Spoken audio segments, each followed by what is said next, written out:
We have an 80-year-old grandmother that signed up in my line as a rep, and she is so psyched about the future.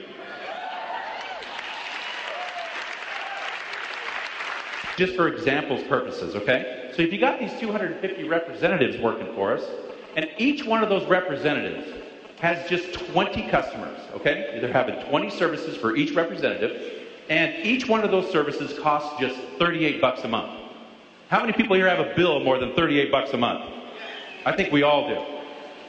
Look at this, what happens here. You have a bill of $38 a month with those 20 representatives that each one of those 250 have, and you're going to make $11,000 a month of residual income. Just like the video said, month after month, year after year, as long as they use the service, you're going to make $11,000 a month. My brother and I had this undying desire to become Major League Baseball players. When you talk about people that have a dream in their life, my brother and I had the same dream, without a doubt, that we wanted to become Major League Baseball players. And I can remember one time watching the game of the week, and growing up in Sacramento, folks, you got to know that you're Giants fans growing up in Sacramento. Is that right? Any Giants fans here today? We got a few. Is there any Dodger fans here today? No. Got a few. Actually, like being a Dodger fan up here is like being a Republican in San Francisco. It just doesn't work.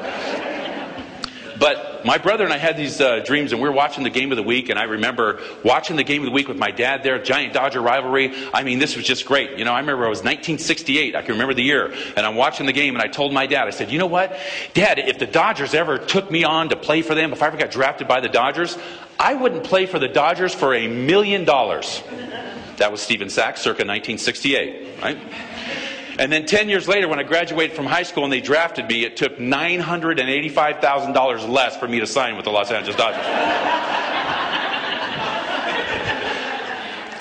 I've had a job since I was 10 years old as a paper boy. Then I was a bus boy, and you know, when a scout comes to your house and he says, I'll give you $15,000 to sign with the Dodgers, and I'm a bus boy that night ready to go wash dishes, it's give me the pen, my brother, before you change your mind. There was no scouts, there was no hoopla, there was no papers, there was no movie cameras there or whatever.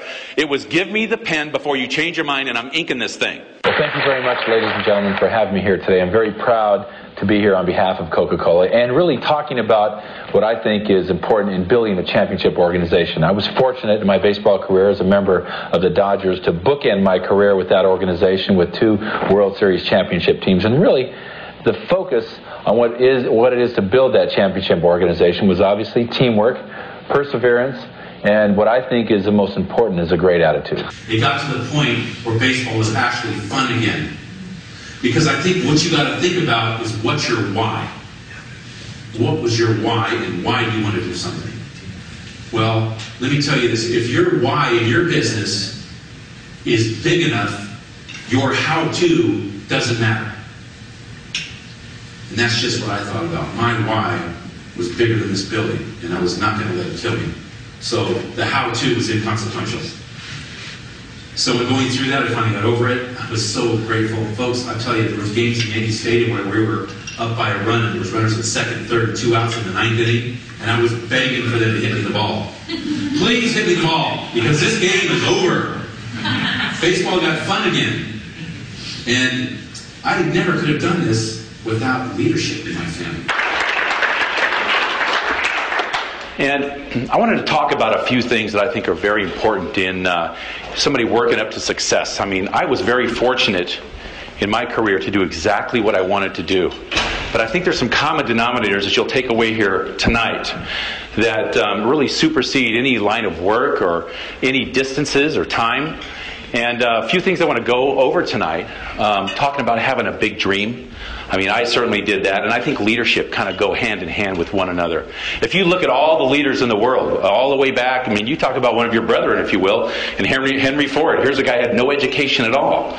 Not much of one, but he had a huge dream to become a great inventor, and he certainly was. I mean, you go back further than that in the 15th and 16th century, and the great astronomer Copernicus wanted to show us a multiplicity of worlds, and that the universe was built on a heliocentric system and not where the sun is in the center, but not the earth. People thought this guy was a nut when he went through this. But he had a big dream and a big passion to express himself, and he certainly did. I think people need to really get into it and dream really big.